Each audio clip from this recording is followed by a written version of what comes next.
दोस्तों नमस्कार। दोस्तों आज तो हकीकत आप जान लीजिए, अन्यथा आप इसी बात में फंसे रह जाएंगे कि प्रधानमंत्री ने चीन को लेकर जिन बातों का जिक्र किया वह सच है या झूठ है। क्योंकि बार बार आपके भीतर यह एहसास जागता होगा कि दरअसल देश के रक्षा मंत्री ने जो पहले कहा और प्रधानमंत्री ने जो उसके बाद कहा, दोनों में बहुत बड़ा अंतर है। जिन बातों का जिक्र देश के विदेश मंत्री ने कर दिया और उससे उलट प्रधानमंत्री ने उन्हीं बातों को नए तरीके से रख दिया, बड़ा अंतर है। देश के पूर्व सैन्य अधिकारी हों, देश के डिफेंस स्ट्रेटजिस्ट हो, जिन बातों का जिक्र कर रहे हैं प्रधानमंत्री ने उससे उलट की परिस्थितियां सामने रख दी, तो क्यों नहीं प्रधानमंत्री ने झूठ कहा या सच कहा, पूरा देश इसी में उलझ जाए। हमें लगता है इसकी जरूरत होनी नहीं चाहिए। इसलिए नहीं होनी चाहिए क्योंकि प्रधानमंत्री का पद अपने आप में इतना जिम्मेदारी वाला पद है, जहां पर जो शख्स बैठा होगा वह झूठ सच के बीच में चीजों को नहीं देखेगा। आप कहेंगे तो इससे पहले या मौजूदा वक्त में, जैसे आज ही लेफ्टिनेंट जनरल स्तर की जो बैठक हो रही है, उस बैठक का फिर क्या मतलब है? हम कह रहे हैं उतनी बात नहीं है। 6 जून को भी बैठक हुई थी, 10 जून को भी बैठक हुई, 12 जून को तो इसी बात को लेकर बैठक हुई कि गलवान घाटी के भीतर 3 जगहों पर जहां विवाद है उसे सुलझाया कैसे जाए। लेकिन फिर भी प्रधानमंत्री ने कहा कि दरअसल भारत की जमीन पर कहीं कोई सैनिक चीनी नहीं आया है।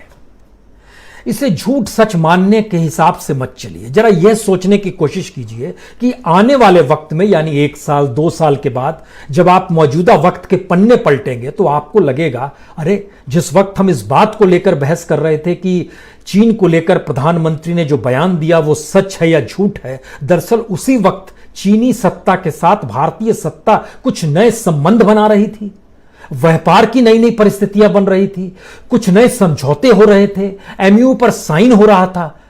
ये आने वाले 2 बरस के बाद अगर ये पन्ने मौजूदा वक्त को लेकर खुलेंगे तो आप हैरत में आ जाएंगे, ऐसा कैसे हो सकता है। देश के भीतर तो गुस्सा है, देश में तो चीनी सामानों के बहिष्कार करने, तोड़ने फोड़ने की स्थितियां पैदा हो रही है, फिर सरकार समझौता कर लेगी। और यह बड़ा हाइपोथेटिकल क्वेश्चन है कि दरअसल ऐसा 2 साल के बाद ऐसा होगा। यकीनन अभी हम कह रहे हैं, लेकिन 2 साल के बाद यह क्यों होगा, कोई भी कह सकता है। तो हमें लगता है कि किसी भी सत्ता को समझने के लिए या नेता को समझने के लिए उसके ऊपर जो जिम्मेदारी है, उन जिम्मेदारियों को लेकर वह का जो विजन है और जिस स्तर पे वो काम करता है, इसे समझना चाहिए। 15 तारीख को गलवान घाटी में हिंसक झड़प हुई, भारत के 20 जवान शहीद हो गए, उसमें एक कर्नल स्तर के भी अधिकारी थे। 7 दिन ही तो हुए हैं, आज 22 तारीख है।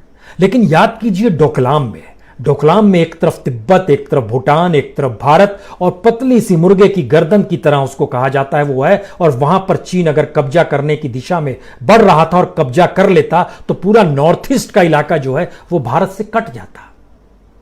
बड़ी असंभव सी परिस्थिति थी, और वो 7 दिन की परिस्थिति नहीं थी, वो 73 दिनों की परिस्थिति थी। और डोकलाम में भारतीय सेना और चीनी सेना आमने सामने 73 दिनों तक खड़ी रही। 16 जून से लेकर 28 अगस्त तक 2017 का वाकया है। 73 दिनों के बीच में कोई सौदे हो रहे थे। 73 दिनों के बाद भी भारत सौदे दर सौदे चीन के साथ करता चला गया। उन 73 दिनों के दौर में भारत जिन कस्मों को खा रहा था, भारत से मतलब यहां राजनीतिक सत्ता है कि चीन के साथ व्यापार बंद करेंगे, चीन को छोड़कर अब हम आत्मनिर्भर बनने की स्थिति में आएंगे, और चीन को पता नहीं क्या उसके अल्टरनेटिव तौर पर हम क्या क्या रिश्ते बना लेंगे। तो 2017 को आज जरा पहले परख लीजिए, तब आप मौजूदा वक्त में इस झूठ और सच के खेल में नहीं फंसिएगा। आपके सामने कुछ फैक्ट्स रहने चाहिए। हमें लगता है एक एक करके आज फैक्ट्स आपके सामने रखते हैं। पहला फैक्ट तो हम आपके सामने यही रखते हैं कि दरअसल 16 जून को जब डोकलाम में चीनी सेना और भारत की सेना आमने सामने खड़ी थी और उसकी शुरुआत हुई थी, उस दौर में चले जाइएगा तो जबरदस्त तनाव था, और उसके बाद तनाव बढ़ते जा रहा था हफ्ते दर हफ्ते। लेकिन 16 जून के 4 दिन के बाद 20 जून को चीन की एक बड़ी प्राइवेट कंपनी है ईस्ट होप ग्रुप, उसने तकरीबन $300 मिलियन की वो मैन्युफैक्चरिंग यूनिट लगाने का जिक्र किया। और वो कहां लगा रहा था? मुंद्रा बंदरगाह पर, Mundra SEZ, Mundra special economic zone, जो कि अडानी ग्रुप के पास है। यानी समझौता किसके साथ हो रहा था? ईस्ट होप ग्रुप जो चाइना का सबसे बड़ा प्राइवेट कंपनी है, मैन्युफैक्चरिंग यूनिट वो लगा रहा था, अडानी ग्रुप के साथ एमयू साइन हो रहे थे। बड़ी अजीबोगरीब परिस्थिति है, सीमा पर यह हो रहा था और बीजिंग में साइन हो रहा था। आप कहेंगे ये कौन सी स्थिति है? हमको लगता है कि कुछ और चीजें इसमें बतानी चाहिए। अडानी पोर्ट एंड एसईजेड के प्रेसिडेंट हैं अमित उपनेलचर और ईस्ट होप ग्रुप के प्रेसिडेंट हैं मैंग चेंगविंग।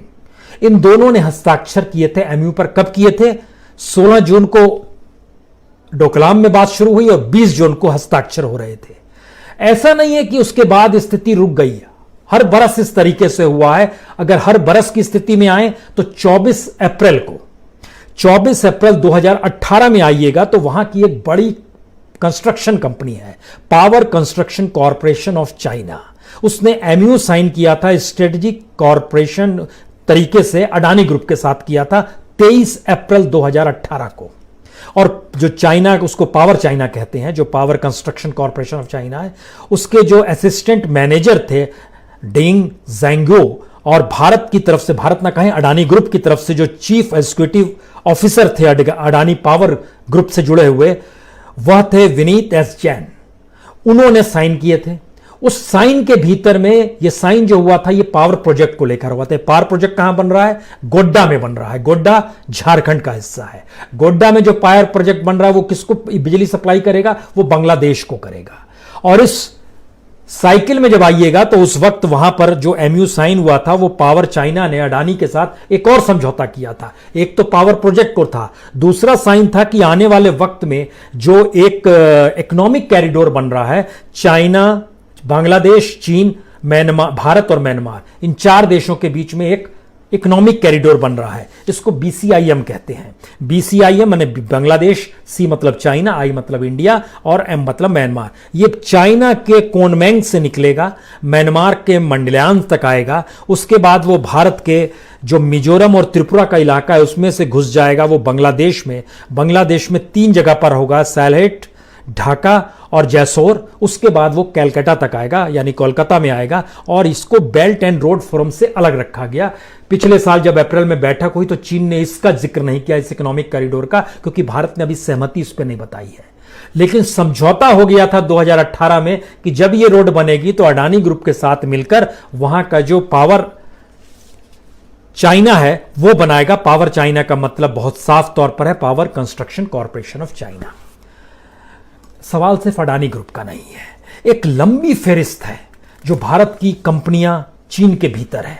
लेकिन उससे पहले हमें लगता है एक चीज और समझिए, डोकलाम की परिस्थिति 73 दिनों तक रही थी। उस परिस्थिति के भीतर भारत ने सबसे पहले ऐलान किया था, मौजूदा वक्त के प्रधानमंत्री के जरिए ऐलान था कि दरअसल जो फार्मा सेक्टर है उस फार्मा सेक्टर में चीन से बहुत माल आता है, उसको हम बंद करेंगे और हम आत्मनिर्भर हो जाएंगे। अब आप सोचिए 2017 में जब डोकलाम की घटना हो रही थी तब 818 करोड़ रुपए का माल चीन से भारत आ रहा था। और डोकलाम के बाद अभी की स्थिति में आइएगा तो बढ़कर हम लोग पहुंच गए हैं 1149 करोड़ पे, यानी लगभग 330 करोड़ रुपए का इजाफा हो गया। यानी जिस फार्मा सेक्टर में हमको आत्मनिर्भर हो जाना चाहिए था, चीन से माल को नहीं लाना था, वो बरस दर बरस बढ़ रहा है और बढ़ते बढ़ते 330 करोड़ बढ़ गया। सबसे बड़ी बात तो यह है कि जो एक्टिव फार्मास्यूटिकल इंग्रेडिएंट होता है उसमें लगभग 70% चीन से आने लगा, जो डोकलाम के वक्त में लगभग 60% आता था, 10% उसमें इजाफा हो गया। जो पेंसिलिन है वो 80% अब हो गया है, जो पहले लगभग 70-72% आता था। जो इजिथ्रोमाइसिन है वो पहले 80% आता था, अब 90% तक आ रहा है। यानी डोकलाम के बाद निर्भरता कम करनी थी, आत्मनिर्भर होने का जिक्र उस वक्त भी था, लेकिन हो गया उलट, माल आ रहा है। इतना ही नहीं, हमें लगता है कि ओवरऑल अगर आप बिजनेस भी देखिएगा, डोकलाम के समय जो बिजनेस था चाइना के साथ वो तकरीबन $60 बिलियन का था, जो कि मौजूदा वक्त में बढ़कर 68 बिलियन हो गया, यानी 68 बिलियन हो गया, यानी $8 बिलियन उसमें भी इजाफा हो गया। भारत का भी इजाफा हुआ है। भारत लगभग 12 बिलियन से 16 बिलियन तक पहुंचा है। चीन के मुकाबले कम है, लेकिन भारत ने भी अपना माल खूब बेचा है। और इस खूब माल बेचने की परिस्थिति में हम कुछ कंपनी, हमने तो अडानी ग्रुप का नाम लिया, चूंकि डोकलाम की घटना के वक्त ही एमयू पर साइन हो रहा था। लेकिन देखिए दोस्ती का आलम क्या है दोनों देशों के बीच में। लगभग डोकलाम के बाद से 22 बैठकें भारत और चीन के बीच में हुई है, व्यापार को लेकर कि व्यापार बढ़ाएंगे। डोकलाम में कहा जा रहा था व्यापार कम करेंगे, जैसे अभी कहा जा रहा है व्यापार खत्म करेंगे, कम करेंगे, चीनी माल नहीं लाने देंगे, कंपनियों को नहीं घुसने देंगे, फला प्रोजेक्ट रद्द कर दो, ये कर दो, वो कर दो। अभी तो 7 दिन ही हुए हैं, वो तो 73 दिन का खेल था। उस 73 दिन के बीच बाद में 22 बैठकें हुई हैं। 22 बैठकों का जिक्र नहीं करते हैं, सिर्फ पिछले साल की महत्वपूर्ण 6 बैठकों का जिक्र कर लेते हैं। 2019 में जो बैठकें हुई हैं, नई दिल्ली में 22 फरवरी को बैठक होती है joint working group and skill development की, दिल्ली में बैठक हुई। उसके बाद बीजिंग में बैठक होती है 7 मई को, वर्किंग ग्रुप ऑन फार्मास्यूटिकल्स, यानी फार्मा सेक्टर को लेकर फिर होती है कि हमको किसी भी रूप में, बड़ी तादाद में फार्मा कंपनियां भारत की चीन में हैं, हम उस पर भी आते हैं। फिर उसके बाद सितंबर में 7 और 9 सितंबर में न्यू दिल्ली में एक स्ट्रेटेजिक इकोनॉमिक डायलॉग होता है दोनों देशों के बीच में। 25 सितंबर को नई दिल्ली में एक 9th फाइनेंशियल डायलॉग होता है दोनों देशों के बीच में। 18 नवंबर को JWG यानी ज्वाइंट वर्किंग ग्रुप दोनों बैठता है सर्विसेज को लेकर, इस क्षेत्र में दोनों कैसे मिलकर काम करें, यह 18 नवंबर को होता है। और 29 नवंबर को, 28 और 29 नवंबर को वुहान वही शहर है जिसका जिक्र बार बार मौजूदा वक्त में कोविड-19 को लेकर हो रहा है। वुहान में नीति आयोग की बैठक होती है वहां के development research centre of China के साथ। यह सिर्फ 2019 की स्थिति हम बता रहे हैं, उसके बाद तो मान लीजिए आवाजाही रुक गई है इस दौर में, लेकिन 22 बैठकों में 6 बैठकों का हमने सिर्फ जिक्र किया है। अब जरा समझने की कोशिश कीजिए कि डोकलाम के बाद ही RBI ने बैंक ऑफ चाइना को इजाजत दे दी, कि लाइसेंस दे दिया कि वो भारत आकर बैंक खोल ले। और इससे पहले मनमोहन सिंह के दौर में ICBC यानी industrial and commerce bank of China जो था 2011 में इजाजत दी गई थी, उसके डोकलाम के बाद उसकी ताकत देखिए, उसने फिर बोला हम दूसरा ब्रांच खोलना चाहते हैं नई दिल्ली में। अभी तक उस पर मोहर लगी नहीं है, लेकिन उसको रद्द भी नहीं किया गया है कि हम नहीं देंगे। यानी आज नहीं कल दूसरा बैंक दिल्ली में भी खुल सकता है, industrial and commerce bank of China.